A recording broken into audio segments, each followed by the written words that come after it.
Okay, students. So very good afternoon. In fact, I have described so many things related to this particular topic today. Um, before I just this was the last thing I have described.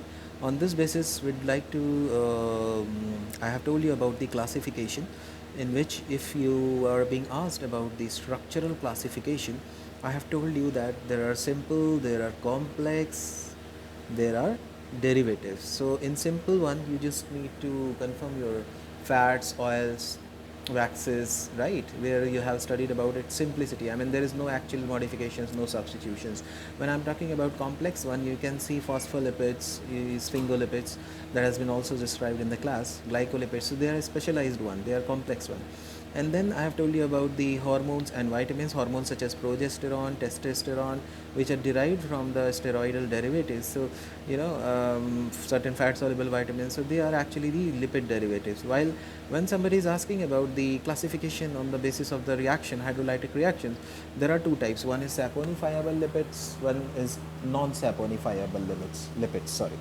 So what happens is that saponifiable are the one which actually helps in the release of carboxylate ion, uh, that helps in the yielding of salt of fatty acid, while the non-saponifiable one are the one which cannot be releasing the carboxylate ion in presence of the alkali, right? So biological function I'll describe later on. I was revising these things again and again, and I was telling you that if you should remember that this is the glycerol one, 2 and 3. So this is the key compounds always, and these are the fatty acid, right? One at position 1, 2 and 3. So these are going to react with the glycerol. So if you look at position number 1, the H from glycerol has been removed and OH from the first fatty acid has been removed. It forms at all three locations, because now it is acyl, right, not alkyl. So because it is now there are three different locations, so we call it as triacyl glycerol.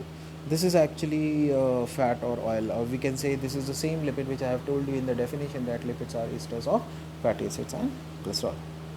Okay, so I have told you this reaction. This is just now I have told you. This is a long chain of hydrocarbon, then carboxylic acid, then glycerol's alcohol. So this is an esterification reaction. I'll discuss this later on.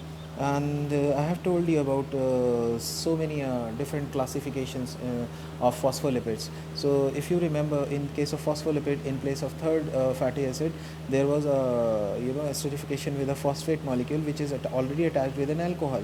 So if it is normally a OH group is attached, it is called as phospholipid. But when different molecules are being attached, like serine, like choline, like ethanolamine, like inositol, we call it by their name: phosphatidyl serine, phosphatidyl inositol, phosphatidyl choline, ethanolamine, etc., etc. So you need not to be worried about it. The structure has to be known to you very well. अपना structure you have to सही से रखना पड़ेगा वहाँ पर. If you are making serine, phosphatidyl serine, you have to add serine. You know serine is an amino acid. Here it is amino acid. Then you have seen choline. Then you have seen ethanolamine. You have seen inositol. So all these are the specialized form of lipids. So we are, in case of phosphatidyl ethanolamine, we also call it as cephalin, and phosphatidyl choline, which is used in food industry, in mayonnaise preparation.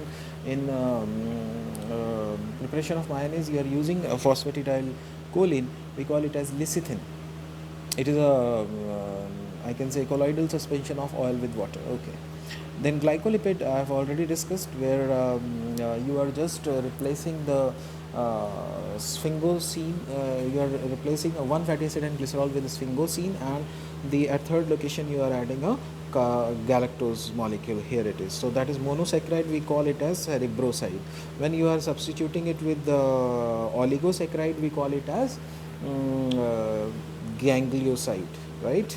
So don't confuse onto it. Then I need to go back. You have to, yeah. Then I told you their roles in your biological system. So they are bad conductor of heat, so it provides excellent insulation. They are energy reserve. Two of the function is clear. Then they are providing you as a padding, just like a pad is providing the protection to you. Similarly, they are acting as a protection of internal organs. to protect the internal organs. They are padding around the organs, so that is their role. Then they are helping in the development of certain biologically active molecules. Then lipoproteins, which are the vehicle of lipids, they are also being formed from them. And